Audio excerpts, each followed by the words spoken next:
മുട്ടുവേദന, സന്ധിവേദന അഥവാ അസഹ്യമായിട്ടുള്ള joint pain ഇതൊക്കെ വരുമ്പോൾ സാധാരണഗതിയിൽ നമ്മുടെ മാനസികാവസ്ഥ തന്നെ തകരാറിലായി പോകാറുണ്ട്. അപ്പോൾ എന്താണ് ഈ ആർത്രൈറ്റിസ് അഥവാ ഈ സന്ധിവേദന എന്നുള്ളത് ഏതെല്ലാം തരത്തിലുണ്ട്, അതിനെക്കുറിച്ചും അത് ലൈംഗികതയെ എങ്ങനെ ബാധിക്കുന്നു എന്നുള്ളതിനെക്കുറിച്ചുമാണ് ഞാനിന്ന് നിങ്ങളോട് സംസാരിക്കുവാൻ പോകുന്നത്. ഞാൻ ഡോക്ടർ അജയൻ വർഗീസ്, കോഴിക്കോട് ജില്ലയിൽ കുന്നമംഗലം പന്തീർപ്പാടത്തുള്ള institute of sexual and reproductive medicine എന്ന സ്ഥാപനത്തിൻ്റെ ഡയറക്ടറാണ്. International association of sexual medicine practitioners modern medicine എന്ന അസോസിയേഷൻ്റെ അഖിലേന്ത്യാ ചെയർമാനുമാണ്. ഞാനൊരു കാര്യം പറയട്ടെ, സാധാരണഗതിയിൽ ഒരു പ്രായം കഴിയുമ്പോൾ എല്ലാവർക്കും മുട്ടുവേദനയും, അതായത് കാൽമുട്ടുകൾക്ക് വേദന, കൈമുട്ടുകൾക്ക് വേദന ഇതൊക്കെ വരാറുണ്ട്. ഇതൊരു സ്വാഭാവിക പ്രവർത്തനം തന്നെയാണ്, കാരണം തേയ്മാനമാണ്. അതിന് ഓസ്റ്റിയോ ആർത്രൈറ്റിസ് എന്നാണ് നാം പറയാറുള്ളത്. ഇതുകൂടാതെ മറ്റൊരു തരത്തിലുള്ള ആർത്രൈറ്റിസ് ഉണ്ട്, അഥവാ റൂമറ്റോയിഡ് ആർത്രൈറ്റിസ് എന്നാണ് അതിന് പേര് പറയുന്നത്. അപ്പോൾ എന്താണ് ഇത് രണ്ടും തമ്മിലുള്ള വ്യത്യാസം? ഇത് രണ്ടും ലൈംഗികതയെ എങ്ങനെ ബാധിക്കുന്നു? ലൈംഗികമായിട്ട് ബന്ധപ്പെടുന്നതിൽ എന്തെങ്കിലും ബുദ്ധിമുട്ടുണ്ടാകുന്നുണ്ടോ? ലൈംഗികമായിട്ട് ബന്ധപ്പെടുന്നതിന് ഈ രോഗികൾ ശ്രദ്ധിക്കേണ്ട കാര്യങ്ങൾ എന്തെല്ലാമാണ്? ഇതെല്ലാമാണ് ഞാനിന്ന് നിങ്ങളോട് വിശദീകരിക്കുവാൻ പോകുന്നത്. ആദ്യം തന്നെ പറയട്ടെ, ഈ ഓസ്റ്റിയോ ആർത്രൈറ്റിസ് എന്ന് പറയുന്നത് ഒരു തേയ്മാന പ്രശ്നമാണ്. അത് ഒരു 40 വയസ്സ് കഴിഞ്ഞാൽ എല്ലാ വ്യക്തികൾക്കും ആരംഭിക്കുന്നുണ്ട്. അത് ചിലരെ സംബന്ധിച്ചിടത്തോളം അതിൻ്റെ പ്രത്യേക ലക്ഷണങ്ങളോ ബുദ്ധിമുട്ടുകളോ ഒന്നുമില്ലാതെ അവരങ്ങനെ പോകുന്നു. എന്നാൽ ഈ തേയ്മാനം അവിടെ ഉണ്ട്. കാരണം ഏത് വാഹനത്തിൻ്റെ ടയറായാലും ശരി, ഓടിക്കൊണ്ടിരിക്കുമ്പോൾ തേഞ്ഞു പോകുമല്ലോ. അതേപോലെ തന്നെ നമ്മുടെ ജോയിൻറ്റുകൾ നിരന്തരം പ്രവർത്തിച്ചുകൊണ്ടിരിക്കുകയാണ്. ഞാനിപ്പോൾ ഈ കൈകാലുകളിലിട്ട് അടിക്കുമ്പോഴും നിങ്ങളോട് സംസാരിക്കുമ്പോഴുമെല്ലാം എൻ്റെ ജോയിൻറ്റുകൾ പ്രവർത്തിക്കുന്നുണ്ട്. അതേപോലെ നടക്കുമ്പോഴും ഇരിക്കുമ്പോഴും എടുക്കുമ്പോഴും എല്ലാം നമ്മുടെ ജോയിൻറ്റുകൾക്ക് ഒരു രൂപത്തിലല്ലെങ്കിൽ മറ്റൊരു രൂപത്തിലുള്ള പ്രവർത്തനം ആവശ്യമാണ്. ഈ പ്രവർത്തനം കൊണ്ടുള്ള തേയ്മാനമാണ് ഓസ്റ്റിയോ ആർത്രൈറ്റിസ് എന്ന് പറയുന്നത്. അതൊരു സ്വാഭാവിക പരിണാമം മാത്രമാണെന്ന് പറയാം. എന്നാൽ റൂമറ്റോയിഡ് ആർത്രൈറ്റിസ് അങ്ങനെയല്ല. അത് വേലി തന്നെ വിളവ് തിന്നുന്ന ഒരവസ്ഥയാണ്, അഥവാ ഓട്ടോ ഇമ്മ്യൂൺ ഡിസീസാണ്. എന്താണ് ഓട്ടോ ഇമ്മ്യൂൺ ഡിസീസ്? നമ്മുടെ രോഗപ്രതിരോധ ശക്തി, അതായത് നമുക്ക് രോഗമുണ്ടാകാതിരിക്കുവാൻ വേണ്ടി ചില പ്രവർത്തനങ്ങൾ നടത്തുന്നുണ്ട്. അത് തെറ്റിദ്ധരിച്ച് നമ്മുടെ ശരീരത്തെ തന്നെ ആക്രമിക്കുന്ന, പുറത്തുനിന്ന് വരുന്ന അണുക്കളെയല്ല, നമ്മുടെ ശരീരത്തെ തന്നെ ആക്രമിക്കുന്ന ഒരവസ്ഥ ഉണ്ടാകുന്നതിനാണ് ഈ ഓട്ടോ ഇമ്മ്യൂൺ ഡിസീസ് എന്ന് പറയുന്നത്. റൂമറ്റോയിഡ് ആർത്രൈറ്റിസ് ആ ഗണത്തിൽപ്പെട്ട ഒരു അസുഖമാണ്, അതായത് വേലി തന്നെ വിളവ് തിന്നുന്ന അവസ്ഥ. അതുകൊണ്ട് തന്നെ ഇത് ചെറുപ്പക്കാരിലും കണ്ടുവരാറുണ്ട്. പ്രായമായവരിൽ മാത്രമല്ല, ചെറുപ്പക്കാരിലും റൂമറ്റോയിഡ് ആർത്രൈറ്റിസ് കാണപ്പെടുന്നുണ്ട്. ഇനി ആർത്രൈറ്റിസ് ഉള്ള വ്യക്തികളെ സംബന്ധിച്ചിടത്തോളം ലൈംഗിക ബന്ധത്തിൽ ഏർപ്പെടുമ്പോൾ എന്തെല്ലാം ബുദ്ധിമുട്ടുകളാണ് വരുന്നത്? ഞാനിവിടെ പല വീഡിയോകളിലും സൂചിപ്പിച്ചിരുന്നു. അതായത് നമുക്ക് ലൈംഗികമായിട്ട് ബന്ധപ്പെടണമെന്നുണ്ടെങ്കിൽ നമ്മളെ സംബന്ധിച്ചിടത്തോളം ദേഷ്യമുണ്ടാകരുത്, പകയുണ്ടാകരുത്, സങ്കടമുണ്ടാകരുത്, അതുപോലെ തന്നെ വേദനയും ഉണ്ടാകരുത്. വേദന ഉണ്ടാകുന്ന ഒരു വ്യക്തിയെ സംബന്ധിച്ചിടത്തോളം അത് ലൈംഗികമായിട്ട് ബന്ധപ്പെട്ടുകൊണ്ടിരിക്കുമ്പോൾ വേദന വരികയാണെങ്കിൽ തീർച്ചയായിട്ടും ലൈംഗികതയ്ക്ക് അവിടെ വിഘാതം നേരിടുന്നുണ്ട്, അഥവാ അവിടെ തടസ്സം നേരിടുന്നുണ്ട്.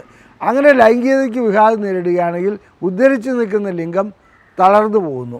അതുപോലെ തന്നെ ഒരു സ്ത്രീയെ സംബന്ധിച്ചിടത്തോളം അവർക്ക് യോനിയിൽ നല്ലവണ്ണം ലൂബ്രിക്കേഷനും മറ്റും ഉണ്ടായിരുന്ന ഒരവസ്ഥയിൽ വേദന അതിനിടയ്ക്ക് അനുഭവപ്പെടുകയാണെങ്കിൽ തീർച്ചയായിട്ടും ലൈംഗികമായിട്ടുള്ള ആ താല്പര്യം അല്ലെങ്കിൽ ആ ലൂബ്രിക്കേഷൻ കുറയുന്നതായി കാണാം. അതുകൊണ്ട് ലൈംഗികമായി ബന്ധപ്പെടുമ്പോൾ വേദനയിലേക്ക് പോകും. പുരുഷനെ സംബന്ധിച്ചിടത്തോളം അവരുടെ ശേഷി നഷ്ടപ്പെടുന്നു, ലിംഗം ഉയർന്നു നിൽക്കാത്ത അവസ്ഥയിലേക്ക് പോകുന്നു. ഇനി നമുക്ക് മറ്റൊരു കാര്യത്തിലേക്ക് വരാം.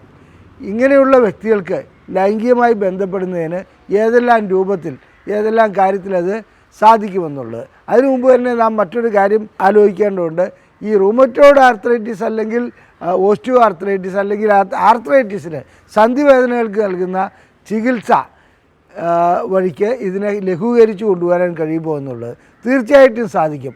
എന്നാൽ ചില മരുന്നുകളും മറ്റും സന്ധിവേദനയ്ക്ക് നൽകുന്ന മെത്തോട്രെക്സേറ്റ് അങ്ങനെയുള്ള പല മരുന്നുകളുമുണ്ട്.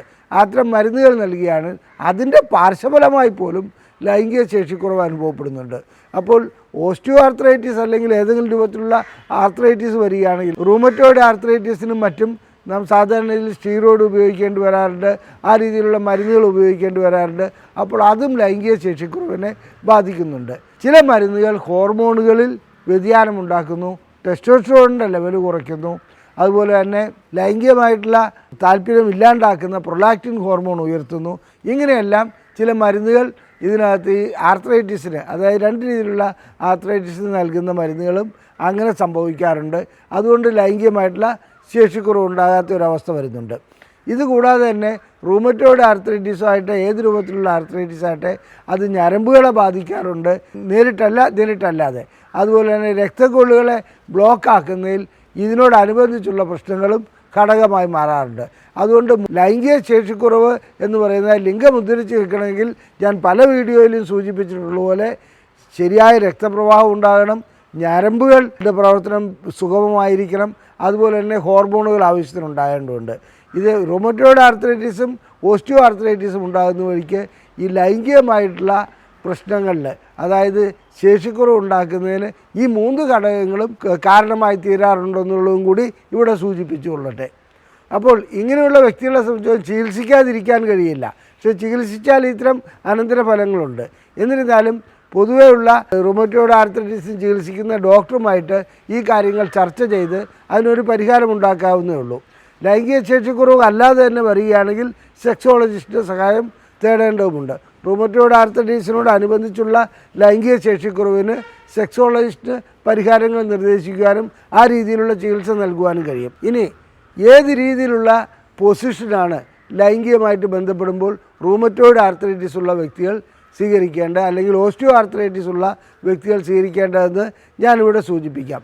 സാധാരണ ഇതിൽ ഒരൊറ്റ കാര്യമേ നാം ശ്രദ്ധിക്കേണ്ടതുള്ളൂ. സന്ധികൾക്ക് വേദന ഉണ്ടാകുന്ന പ്രവർത്തനങ്ങളിൽ ഏർപ്പെടാൻ പാടില്ല.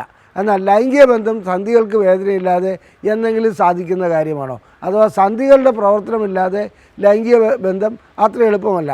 നിശ്ചലമായി ചെയ്യുവാൻ കഴിയുന്ന ഒന്നല്ലല്ലോ ലൈംഗിക ബന്ധം.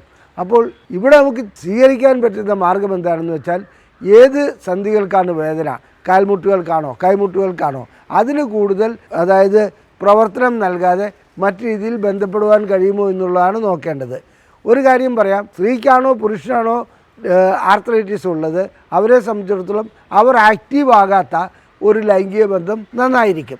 ഒരു ഉദാഹരണം പറയാം, പുരുഷന് ലൈംഗികമായിട്ട് ബന്ധപ്പെടണമെന്നുണ്ട്, അദ്ദേഹത്തിന് ആർത്രൈറ്റിസ് ഉണ്ട്.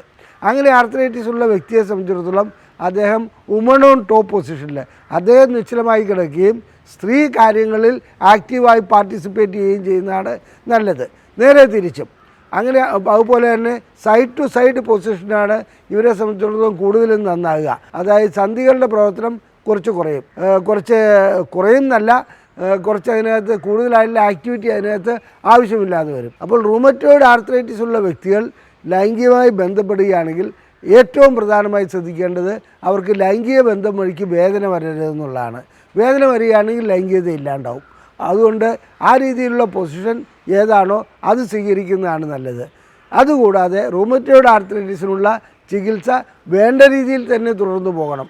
അല്ലെങ്കിൽ അത് കൂടുതലും സ്റ്റിഫായി പോകുന്ന, അതായത് ഈ ജോയിൻറ്റിന് അങ്ങോട്ടോ ഇങ്ങോട്ടോ അനക്കാൻ പറ്റാത്ത ഒരവസ്ഥയിലേക്ക് ഭാവിയിലേക്ക് പോകും. അതുകൊണ്ട് ചികിത്സ തുടർന്നു പോവുകയും ലൈംഗിക പ്രശ്നങ്ങൾക്ക്, അവരുടെ ലൈംഗിക പ്രശ്നങ്ങൾക്ക് സെക്സോളജിസ്റ്റിനെ കണ്ട് അതിനനുസരിച്ചുള്ള പരിഹാരം കണ്ടെത്തുകയാണ് വേണ്ടത്. അതല്ലാതെ 2 കാര്യത്തിനും ഒരുമിച്ച് ചികിത്സ നൽകുന്നത് വളരെ നല്ലതാണ്. അല്ലാതെ ചികിത്സിക്കാതിരിക്കുന്നത് ഇതിനൊരു പരിഹാര മാർഗമേ അല്ല. ഒരു കാര്യം കൂടി പറയാം, ലൈംഗികമായി റൂമറ്റോയ്ഡ് ആർത്രൈറ്റിസും ഓസ്റ്റിയോ ആർത്രൈറ്റിസുമുള്ള വ്യക്തികൾ ബന്ധപ്പെടാൻ പാടില്ലാത്ത രീതിയാണ് മുട്ടുകുത്തി നിന്നുള്ള ലൈംഗിക ബന്ധത്തിൽ ഏർപ്പെടാതിരിക്കണം. അങ്ങനെ മുട്ടുകുത്തി ബന്ധപ്പെടുകയാണെങ്കിൽ തീർച്ചയായിട്ടും ആർത്രൈറ്റിസും കൂടുതലായി മാറും. അതുപോലെ തന്നെ ലൈംഗികമായിട്ടുള്ള ബന്ധം അവിടെ ഉപേക്ഷിക്കേണ്ടതായിട്ടും വരുന്നുണ്ട്. ഇതുകൂടാതെ കൈകളുടെ സന്ധികൾക്കാണ് വേദന എന്നുണ്ടെങ്കിൽ കൈ കുത്തി നിന്ന് ലൈംഗികമായി ബന്ധപ്പെടാതിരിക്കണം. ഇനി നടുവിനാണ് ആർത്രൈറ്റിസ് ഉള്ളതെങ്കിൽ നട്ടലിന് കൂടുതൽ ഭാരമുണ്ടാക്കുന്ന രീതിയിൽ, അല്ലെങ്കിൽ അതിന് കൂടുതൽ ചലനമുണ്ടാക്കുന്ന രീതിയിൽ ലൈംഗികമായി ബന്ധപ്പെടാതിരിക്കണം. റൂമറ്റോയ്ഡ് ആർത്രൈറ്റിസ് ഉള്ള വ്യക്തികളെ സംബന്ധിച്ചിടത്തോളം ലൈംഗികമായി ബന്ധപ്പെടുന്നതിന് മുമ്പ് തന്നെ ബുദ്ധിമുട്ടുകൾ, അതായത് ഇത് വിജയിക്കുമോ അല്ലെങ്കിൽ വേദന വരുമോ എന്നുള്ള ഒരു ഭയപ്പാടുണ്ടാകാറുണ്ട്. അതുകൊണ്ട് തന്നെ അവരവരുടെ പൊസിഷൻ ഏത് രീതിയിലാണ് വേണ്ടതെന്നുള്ളത് മുൻകൂട്ടി തയ്യാറാക്കണം. മുൻകൂട്ടി തയ്യാറായിട്ട് ആ രീതിയിൽ മാത്രം ലൈംഗികമായി ബന്ധപ്പെടുകയാണെങ്കിൽ കൂടുതൽ പ്രശ്നങ്ങളിലേക്ക് പോകാറില്ല. ഇത് സ്വാഭാവികമായിട്ടും ഈ ആർത്രൈറ്റിസ് ഒരു വാർദ്ധക്യത്തിലേക്ക് വരുന്ന, അതായത് ഓസ്റ്റിയോ ആർത്രൈറ്റിസ് വാർദ്ധക്യത്തിലേക്ക് മാത്രം കണ്ടുവരുന്ന ഒരസുഖമാണ്. അതുകൊണ്ട് ഇതിനെക്കുറിച്ച് കൂടുതൽ ഭയപ്പെടേണ്ടതില്ല. എന്നാലും വാർദ്ധക്യകാലത്ത് ലൈംഗികത ഉണ്ടാകുകയാണെങ്കിൽ അതവർക്ക് ആരോഗ്യത്തിനും ആയുസ്സിനും നല്ലതായതുകൊണ്ട് ഏത് പ്രശ്നങ്ങളുണ്ടെങ്കിലും അതിന് പരിഹാരം കണ്ടെത്തി, അതായത് അവരുടെ അസുഖങ്ങൾ റൂമറ്റോയ്ഡ് ആർത്രൈറ്റിസോ ഇനി ഓസ്റ്റിയോ ആർത്രൈറ്റിസോ ഏതെങ്കിലും രൂപത്തിലുള്ള സന്ധിവേദനകളാണെങ്കിൽ അതിനുള്ള പരിഹാരം കണ്ടെത്തി അതിനുള്ള ചികിത്സയിലേക്ക് പോകുന്നതാണ് ഏറ്റവും നല്ലത്. അതുപോലെ തന്നെ പരിപൂർണമായിട്ടുള്ള ലൈംഗിക ആസ്വാദനം ലഭിക്കുകയാണെങ്കിൽ മറ്റ് അസുഖങ്ങൾക്കും ഒരു പരിധിവരെ പരിഹാരം ഉണ്ടാക്കുവാൻ കഴിയുന്നുണ്ട്. ഈ വീഡിയോ ഇഷ്ടപ്പെട്ടുവെങ്കിൽ ഇത് ലൈക്ക് ചെയ്യുക, ഷെയർ ചെയ്യുക, നിങ്ങളുടെ അഭിപ്രായങ്ങൾ കമൻറ്റ് ബോക്സിൽ രേഖപ്പെടുത്തുക. ലൈംഗിക പ്രശ്നങ്ങളെക്കുറിച്ച് ഞങ്ങൾ പ്രസിദ്ധീകരിക്കുന്ന ബുക്ക്ലെറ്റുകൾ സൗജന്യമായി ലഭിക്കുവാൻ PDF ഫോർമാറ്റിൽ വാട്സപ്പിൽ ഞങ്ങൾ അയച്ചു നൽകുന്നതാണ്. ഇവിടെ കാണിച്ചിരിക്കുന്ന നമ്പറിൽ ISRM എന്ന് ടൈപ്പ് ചെയ്ത് വാട്സപ്പ് ചെയ്യുക. നിങ്ങൾക്ക് ബുക്ക്ലെറ്റുകൾ സൗജന്യമായി ലഭിക്കുന്നതാണ്. അതുകൂടാതെ ചികിത്സ ആവശ്യമുണ്ടെങ്കിലും ഈ നമ്പറിൽ വിളിച്ച് ബുക്ക് ചെയ്യാവുന്നതാണ്. നന്ദി, നമസ്കാരം.